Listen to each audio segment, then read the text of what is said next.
Students, नमस्कार। मैं Naresh Garhwal Vasudeva education channel पर आप सभी का स्वागत करता हूं।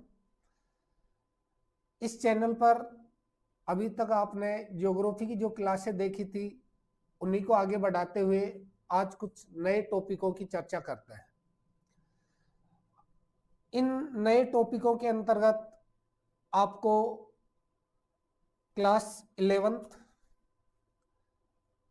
BA first year second year में जो थर्ड सेमेस्टर है वो एमए प्रीवियस और एमए फाइनल के कुछ टॉपिक मिलेंगे, जिनका इन क्लासों के साथ साथ कंपटीशन में समान रूप से महत्व रहता है, क्योंकि इस समय बहुत सारी वैकेंसियां आई हुई है, चाहे वो अध्यापक थर्ड ग्रेड हो, सेकंड ग्रेड जो आने वाली है और फर्स्ट ग्रेड जिसके फॉर्म अप्लाई हो रहे हैं, तो उन सभी में इनका समान रूप से महत्व होता है। तो उसी को ध्यान में रखते हुए आज एक नई सीरीज प्रारंभ करते हैं और वो है अपनी जलवायु विज्ञान।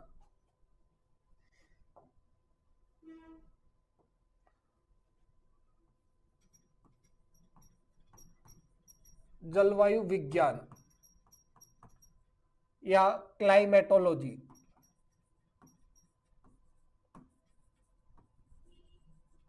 जलवायु विज्ञान या क्लाइमेटोलॉजी जो है ये इन सभी क्लासों के साथ साथ कंपटीशन में जितनी भी वैकेंसीज होती है, चाहे स्टेट गवर्नमेंट की हो या सेंट्रल गवर्नमेंट की, सभी में इनका समान रूप से महत्व होता है। अब इसमें कौन कौन से टॉपिक है और उनमें से आज जो है हम प्रारंभ कर रहे हैं, उनकी अगर बात करें तो उनमें सबसे पहले आता है वायुमंडल। वायुमंडल, एटमॉस्फेयर। ये जो वायुमंडल है, इस वायुमंडल की बात करें तो पृथ्वी के चारों तरफ, हमारी इस पृथ्वी के चारों तरफ जो गैसीय आवरण फैला हुआ है, इसी को हम सामान्य रूप से वायुमंडल कह देते हैं। कि पृथ्वी के चारों तरफ गुरुत्वाकर्षण बल के कारण जो गैसों का आवरण टिका हुआ है, ये गैसों का आवरण ही वायुमंडल के नाम से जाना जाता है। लेकिन बात यह आती है कि इस वायुमंडल में गैसों के साथ और कौन से तत्व पाए जाते हैं और गैसों में भी कौन कौन सी गैसों का अनुपात कितना होता है, इन गैसों का हमारे लिए क्या महत्व है, उसी को लेकर चर्चा अपन इसमें कर रहे हैं। तो वायुमंडल का संगठन, सबसे पहले बात करें वायुमंडल का संगठन।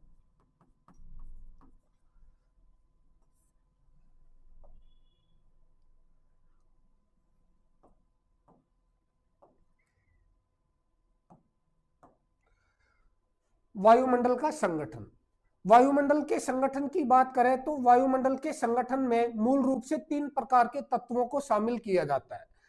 इसमें पहला जो तत्व आता है वायुमंडल के संगठन में वो है गैस, दूसरा है जलवाष्प और तीसरा है धूल कण। धूल कण, इन तीनों से मिलकर हमारा वायुमंडल जो है वो बना हुआ है। नंबर 1 गैस, दूसरा जलवाष्प और तीसरा धूल कण। गैसों की बात करें तो गैस जो है ये इस वायुमंडल के निर्माण में सर्वाधिक योगदान देती है, यानी वायुमंडल में सर्वाधिक अनुपात में जो तत्व पाया जाता है वो है गैस। अब गैस भी बहुत सारी होती है, हमारे इस वायुमंडल में बहुत सारी गैसें हैं जिनका इसके निर्माण में किसी का ज्यादा योगदान है तो किसी का कम योगदान है। तो गैसों की बात करें तो कौन कौन सी गैसें हैं जो वायुमंडल में मूल रूप से पाई जाती हैं। इन सभी गैसों को पहले तो हम 2 भागों में विभाजित कर लेते हैं। एक वो गैस है जिनको नाम दे सकते हैं स्थिर गैस, गैस, और एक वो गैस है जिन्हें हम कह सकते हैं अस्थिर गैस। एक स्थिर गैस और एक अस्थिर गैस। स्थिर गैसें कौन सी होती है और अस्थिर गैसें कौन सी होती है, तो इनकी अगर बात करें तो वायुमंडल का जो निचला भाग है, जो पृथ्वी के बिल्कुल निकट है, पृथ्वी के पास में स्थित है, उस निकटवर्ती भाग में जिन गैसों का अनुपात निश्चित पाया जाता है, जिन गैसों का अनुपात स्थिर है, उन्हीं सभी गैसों को स्थिर गैस के नाम से जाना जाता है। अब स्थिर गैसों में कौन कौन सी गैसें आती है, तो उनकी अगर बात करें तो पहली गैस आती है नाइट्रोजन। नाइट्रोजन। दूसरी गैस है ऑक्सीजन। तीसरी गैस है आर्गन। आर्गन। ये तीन ऐसी गैसें हैं जो वायुमंडल में इनका अनुपात स्थिर पाया जाता है निचले भाग में, नाइट्रोजन, ऑक्सीजन, आर्गन। फिर अस्थिर गैसों की बात करें तो अस्थिर गैसों के अंदर एक आ जाती है कार्बन डाइऑक्साइड।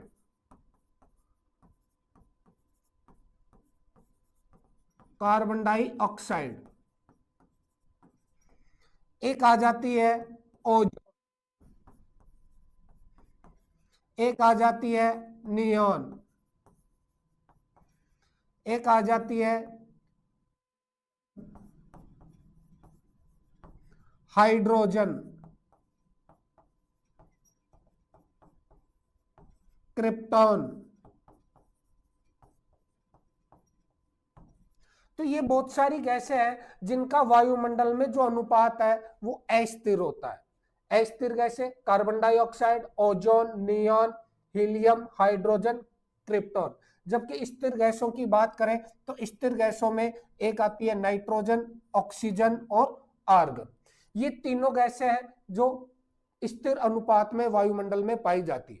अब इनकी बेसिक जो जानकारी है इन गैसों का होना आवश्यक है क्योंकि उनसे क्वेश्चन में बहुत सारे क्वेश्चन पूछ लिए जाते हैं। तो इनमें एक एक गैस की बात करते हैं। सबसे पहले आती है nitrogen gas. Nitrogen gas.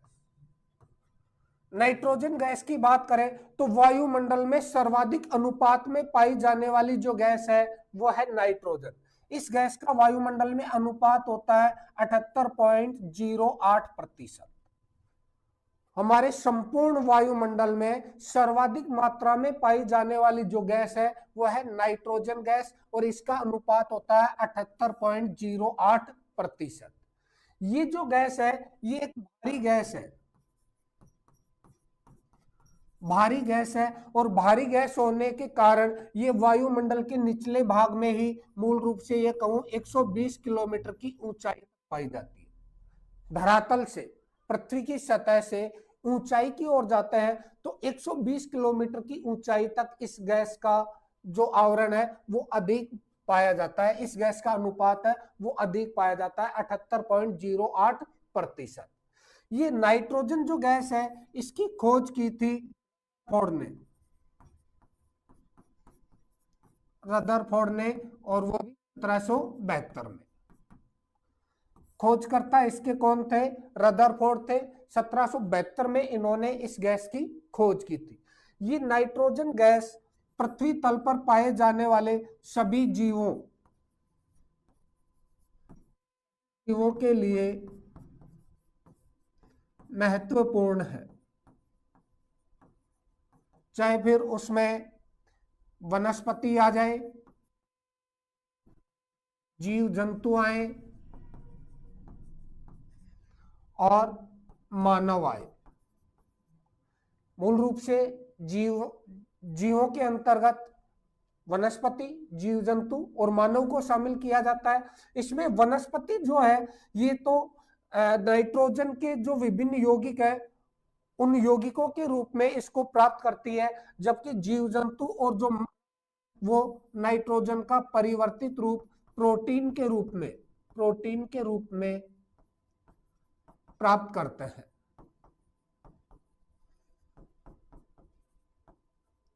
Protein के रूप में है जो मानव और जीव जंतु है वो नाइट्रोजन गैस को प्राप्त करते हैं। इस नाइट्रोजन गैस का औद्योगिक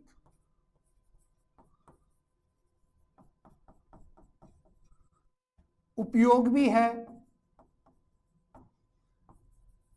औद्योगिक उपयोग भी किया जाता है। जैसे बात करें तो विभिन्न प्रकार के जो उर्वरक है, रासायनिक उर्वरक, रासायनिक उर्वरकों के निर्माण में इसका उपयोग किया जाता है। इसके साथ साथ हवाई जहाज के टायरों में नाइट्रोजन गैस ही भरी जाती है, नाइट्रोजन गैस भरी जाती है। तो ये है आपके वायुमंडल की पहली गैस नाइट्रोजन गैस, जो मूल रूप से सर्वाधिक अनुपात में पाई जाती है। और ये क्वेश्चन एग्जाम में पूछा भी जाता है कॉम्पिटिशन में कि वायुमंडल में सर्वाधिक अनुपात वाली गैस कौन सी है, तो वो गैस आती है नाइट्रोजन। पूछ लिया जाता है कि इसकी खोज किसने की, तो डैनियल रदरफोर्ड ने 1772 में इस गैस की खोज की थी। महत्व क्या है, तो ये जो नाइट्रोजन गैस है, ये नाइट्रोजन गैस वनस्पति, जीव जंतु, मानव के लिए समान रूप से उपयोगी है। इसके साथ साथ अनेक औद्योगिक कार्यों में इसका उपयोग किया जाता है। विभिन्न प्रकार के रासायनिक उर्वरक बनाने में इसका उपयोग किया जाता है। साथ ही साथ जो हवाई जहाज होते हैं, इन हवाई जहाजों के टायरों में भी इसी नाइट्रोजन गैस को उपयोग में लिया जाता है। तो ये है पहली गैस आपके नाइट्रोजन। दूसरी जो गैस है नंबर 2, वो है oxygen. Oxygen gas, oxygen gas की बात करें तो ऑक्सीजन गैस का जो अनुपात है वो है 20.95%, यानी ये कहूं लगभग 21% जो गैस है वो ऑक्सीजन पाई जाती है वायुमंडल में। दूसरी सर्वाधिक अनुपात वाली गैस है ऑक्सीजन। पहली नाइट्रोजन, दूसरी ऑक्सीजन, और ये दोनों ही गैस मिलकर संपूर्ण वायुमंडल का लगभग 99% भाग जो है वो बनाती है। वायुमंडल में जितनी भी गैसें पाई जाती है उनका 99% भाग ऑक्सीजन और नाइट्रोजन से ही मिलकर बना हुआ है। और इनके अनुपात को लेकर भी एग्जाम में कई बार क्वेश्चन पूछे जाते हैं कि नाइट्रोजन ऑक्सीजन का अनुपात क्या है या ऑक्सीजन नाइट्रोजन का अनुपात क्या है। तो ये काफी महत्व रखती है कॉम्पिटिशन के लिए भी। इस ऑक्सीजन खोज है वो की गई थी प्रिस्टले के द्वारा, प्रिस्टले ने खोज की। इस गैस की खोज है वो प्रिस्टले ने की थी। ये ऑक्सीजन गैस जो है ये पेड़ पौधों के द्वारा प्रकाश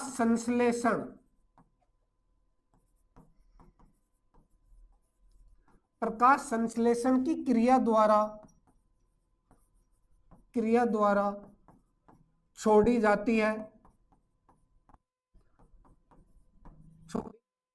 तो वायुमंडल में इस गैस का जो निश्चित अनुपात बना रहता है वो इन्हीं पेड़ पौधों के कारण बना रहता है, जो प्रकाश संश्लेषण की प्रक्रिया के दौरान वायुमंडल में इस गैस को छोड़ते हैं। वायुमंडल में इस गैस को छोड़ते हैं और यही गैस जीव जंतु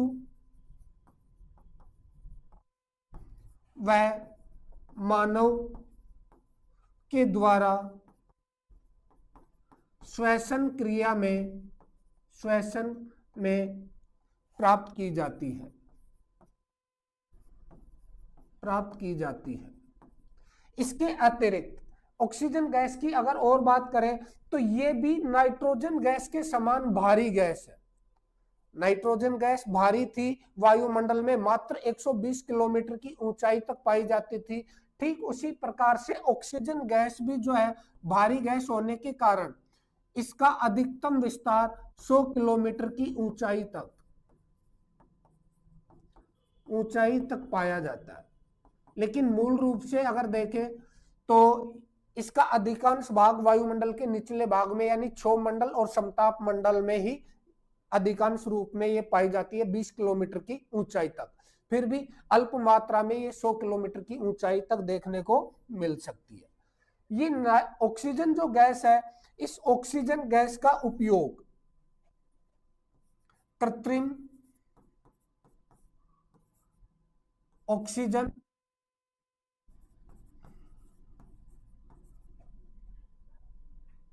देने में किया जाता है।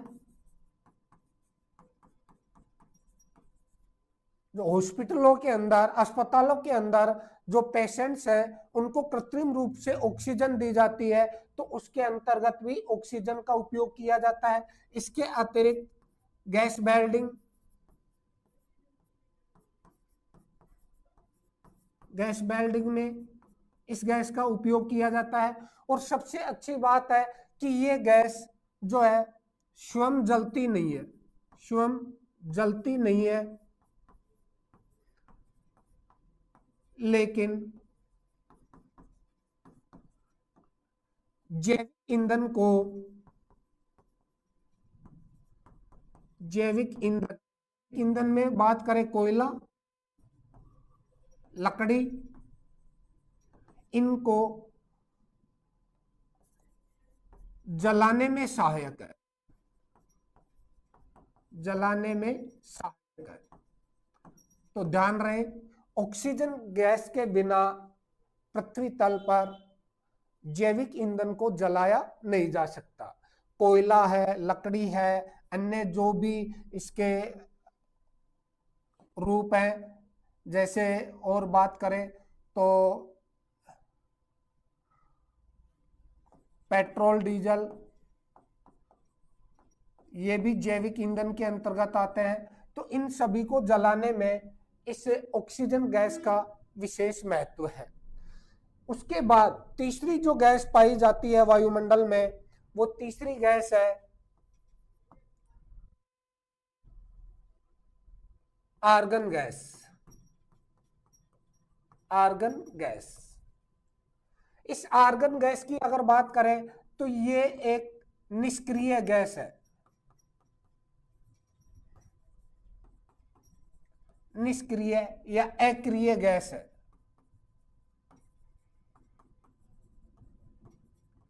और यहीं से एक कॉम्पिटिशन के लिए अच्छा क्वेश्चन बनकर आता है कि वायुमंडल में सर्वाधिक मात्रा वाली अक्रिय गैस, वायुमंडल में सर्वाधिक मात्रा में पाई जाने वाली जितनी भी गैसें हैं, उन गैसों में एक गैस जो है वो है आपके आर्गन गैस। इस आर्गन गैस की अगर और बात करें तो ये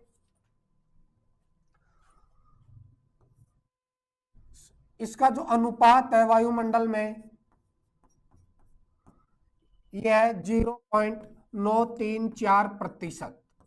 तो तीसरी सर्वाधिक अनुपात वाली गैस आर्गन गैस है, निष्क्रिय गैस है, वायुमंडल में पाई जाने वाली सर्वाधिक मात्रा की अक्रिय गैस है।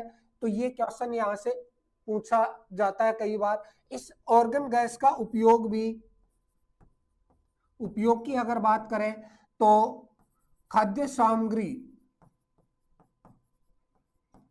को सुरक्षित रखने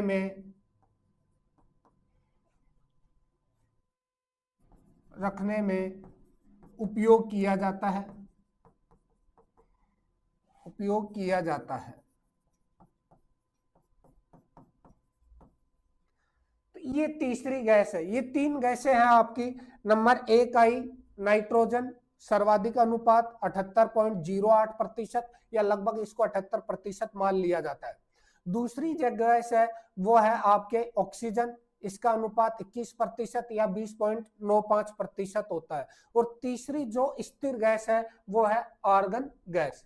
इन तीनों गैसों के अतिरिक्त वायुमंडल की जो अन्य गैसें हैं, उन अन्य गैसों को अस्थिर गैस माना जाता है, अनिश्चित गैस माना जाता है, क्योंकि उनका अनुपात जो है वायुमंडल के निचले भाग में, यानी वायुमंडल का जो पृथ्वी के पास वाला जो क्षेत्र है, इस क्षेत्र में उनका अनुपात परिवर्तित होता रहता है और इस कारण उन सभी गैसों को अस्थिर गैस माना जाता है।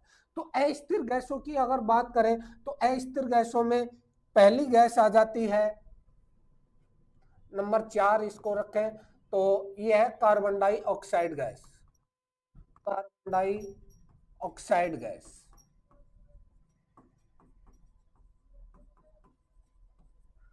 कार्बन डाइऑक्साइड गैस या CO2। CO2।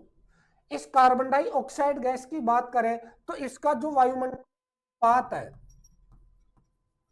ये अनुपात है 0.03%। 0.03% सीमित मात्रा में पाई जाती है ये गैस। ये जो कार्बन डाई गैस है ये भारी गैस है, और भारी गैस होने के कारण ये पृथ्वी सतह के निकट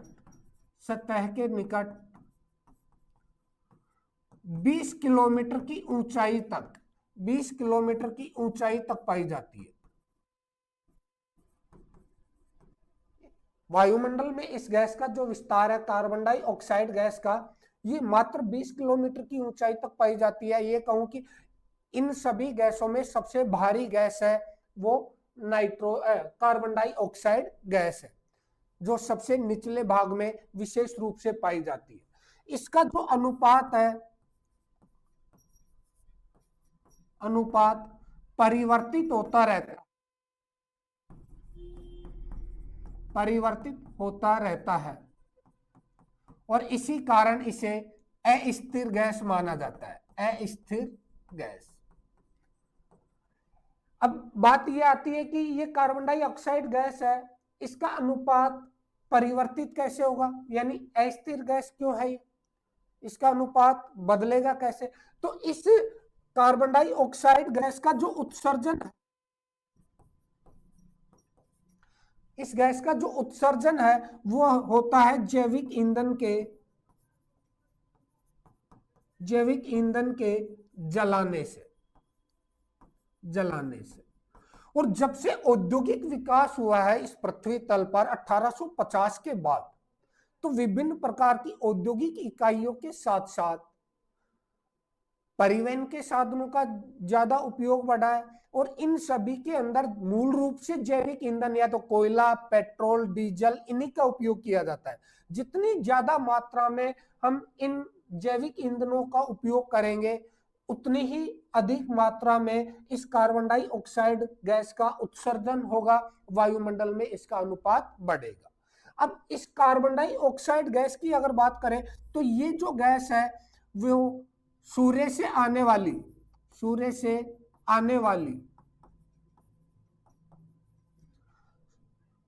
सौरिक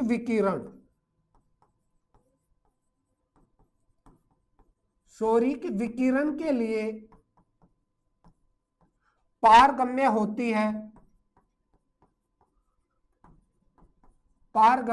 है। यानी दिन के समय सूर्य से जो सौरिक विकिरण आती है पृथ्वी की ओर, उष्मा प्रदान करती है पृथ्वी को, लघु तरंगों के रूप में आती है। उन लघु तरंगों की किरणों के लिए तो जो कार्बन डाइऑक्साइड गैस है ये पारगम्य होती है, उनको पृथ्वी तक तो आने देती है। लेकिन जैसे ही पृथ्वी सौरिक विकिरण से गर्म हो जाती है, पृथ्वी का तापमान बढ़ जाता है, तो पृथ्वी के बाद पृथ्वी के द्वारा भी उष्मा का विकिरण किया जाता है, और वो जो विकिरण किया जाएगा वो होगा पार्थिव विकिरण।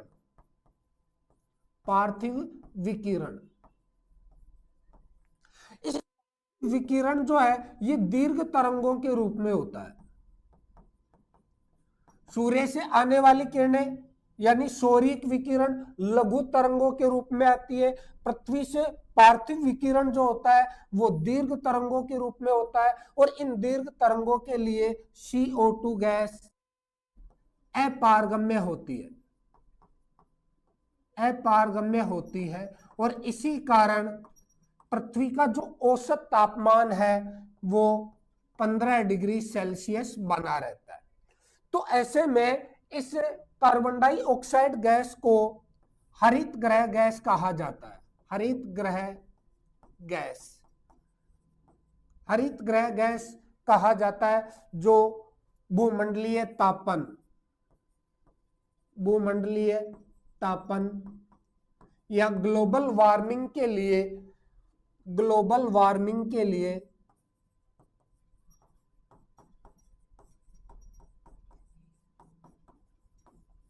उत्तरदायी है। भूमंडलीय तापन या ग्लोबल वार्मिंग के लिए सर्वाधिक उत्तरदायी गैस अगर किसी को माना जाता है तो वो गैस है कार्बन डाइऑक्साइड गैस, जिसका अनुपात वायुमंडल में सीमित पाया जाता है 0.03%, लेकिन इसका अनुपात बढ़ भी रहा है। बढ़ क्यों रहा है? क्योंकि इसका उत्सर्जन होता है जैविक ईंधन के जलाने से, और समय के साथ जैविक ईंधन का तीव्रता से उपयोग बढ़ रहा है। जैसे जैसे जनसंख्या बढ़ी है, औद्योगिक इकाइयां बढ़ी है, परिवहन के साधन बढ़े हैं, वैसे वैसे इस गैस का उत्सर्जन है वायुमंडल में अधिक हुआ है, और इसी के कारण इसका अनुपात है वो बढ़ता जा रहा है। तो ये पहली अस्थिर गैस है कार्बन डाइऑक्साइड गैस। अगली गैस की बात करें तो अगली गैस आती है नंबर 5 पर, ozone gas. Ozone gas O3। Ozone gas से तो आप परिचित होंगे ही, क्योंकि ये जो गैस है ये पृथ्वी के रक्षा कवच के लिए जानी जाती है।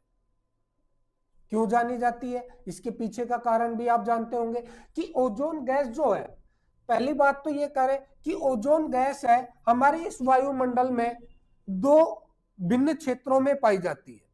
पहला क्षेत्र जो सतह से 20 से 35 किलोमीटर की ऊंचाई पर पाया जाता है, 20 से 35 किलोमीटर की ऊंचाई पर, और इस 20 से 35 किलोमीटर की ऊंचाई वाले क्षेत्र में संपूर्ण वायुमंडलीय ओजोन गैस का 90% भाग होता है। संपूर्ण वायुमंडलीय जो ओजोन गैस है इसका 90% भाग इस ऊंचाई पर पाया जाता है, और इस ऊंचाई वाले वायुमंडलीय क्षेत्र को ओजोन परत के नाम से जाना जाता है। ओजोन परत। अभी ओजोन परत का हमारे लिए क्या महत्व है? तो सूर्य से आने वाली पराबैंगनी किरणें जो कि अत्यधिक विनाशकारी होती है, नुकसानदायक होती है, उन पराबैंगनी किरणों का अवशोषण कर पृथ्वी की रक्षा करती है। इसलिए इस ओजोन परत और ओजोन गैस को पृथ्वी का रक्षा कवच कहा जाता है। रक्षा कवच कहा जाता है। ध्यान रहे कि बहुत ही इंपॉर्टेंट क्वेश्चन है ओजोन परत या ओजोन गैस, जो कंपटीशन में सर्वाधिक महत्व रखता है। पूछा जाता है ओजोन परत या ओजोन गैस का सर्वाधिक सांद्रण वायुमंडल की कौन सी परत में पाया जाता है? तो वो हम वायुमंडल के संरचना में इसके बारे में विस्तार से और पढ़ेंगे। वहां पर अगर देखा जाए तो समताप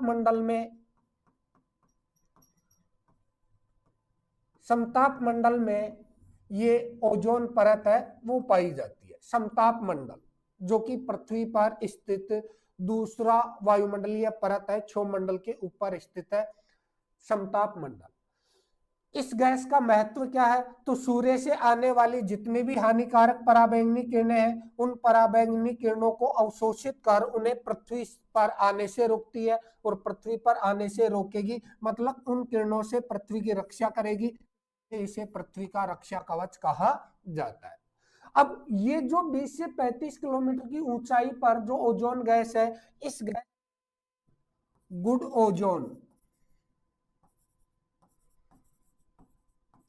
ओजोन क्योंकि ये पृथ्वी तल पर पाए जाने वाले जितने भी जैविक संसाधन है उनके लाभ के लिए है, उन्हें सूर्य आने वाली पराबैंगनी किरणों से बचाती है। दूसरा, अगर ओजोन गैस की बात करें तो ये जो ओजोन गैस है ये वायुमंडल का निचला भाग, और निचला भाग होता है क्षोभमंडल। इस क्षोभमंडल में संपूर्ण ओजोन का 10% भाग पाया जाता है।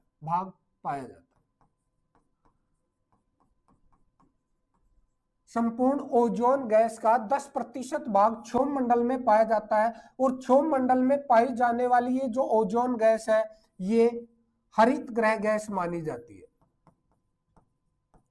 यानी पृथ्वी के तापमान को बढ़ाने में इस गैस का भी योगदान है, इसलिए इसे बेड ओजोन के नाम से जाना जाता है, बेड ओजोन के नाम से जाना जाता है।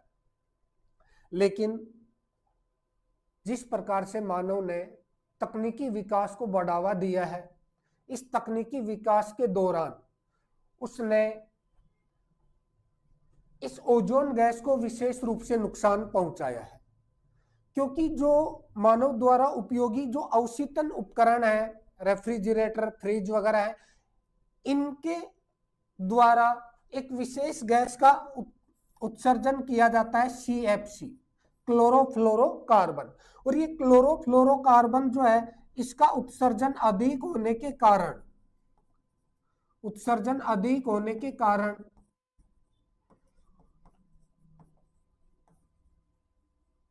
जो ओजोन परत है, ओजोन परत में छिद्र हुआ है और इसी छिद्र के कारण सूर्य से आने वाली पराबैंगनी जो किरणें हैं वो धरातल पर पहुंचने लगी है। अब ये पराबैंगनी किरणें हानिकारक होती है, जैसे ही धरातल पर पहुंचती है तो धरातल पर पाए जाने वाले जैविक संसाधन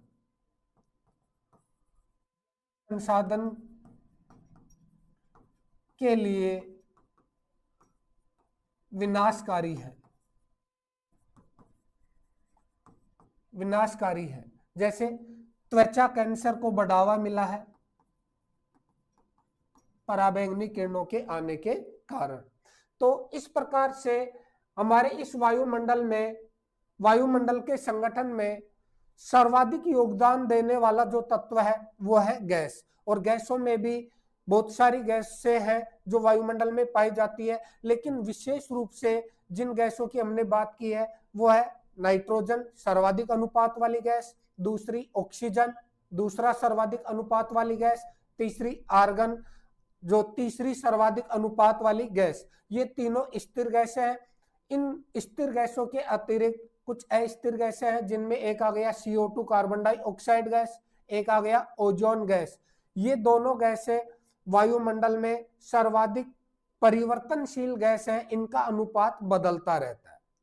कार्बन डाइऑक्साइड गैस का अनुपात है वो इस कारण से बदलता है क्योंकि जैविक ईंधन के जलने से उसका उत्सर्जन होता है और जैविक ईंधन का उपयोग अधिक किया जाता है, इस कारण अनुपात बढ़ा है।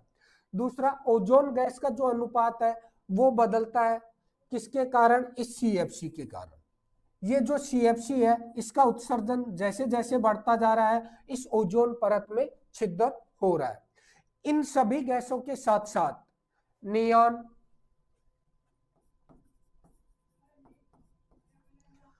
हीलियम, हाइड्रोजन, क्रिप्टॉन, जेनॉन, ऐसी गैसें और भी वायुमंडल में पाई जाती है। नियॉन है, हीलियम है, हाइड्रोजन है, क्रिप्टॉन है, जेनॉन है। ये सभी गैसें बहुत ही अल्प मात्रा में, अल्प अनुपात में पाई जाती है और दूसरा हल्की होने के कारण वायुमंडल के ऊपरी भाग में पाई जाती है। तो इन सभी गैसों के संयुक्त संगठन से हमारे इस वायुमंडल का निर्माण हुआ है। अब इस वायुमंडल के निर्माण में दूसरे जो तत्व हैं उनमें आते हैं जलवाष्प और धूलकण। इनकी बात करेंगे अगले वीडियो में। अगर वीडियो पसंद आए तो शेयर करना, लाइक करना और अपडेट रहने के लिए बेल आइकन के बटन को प्रेस करें। धन्यवाद।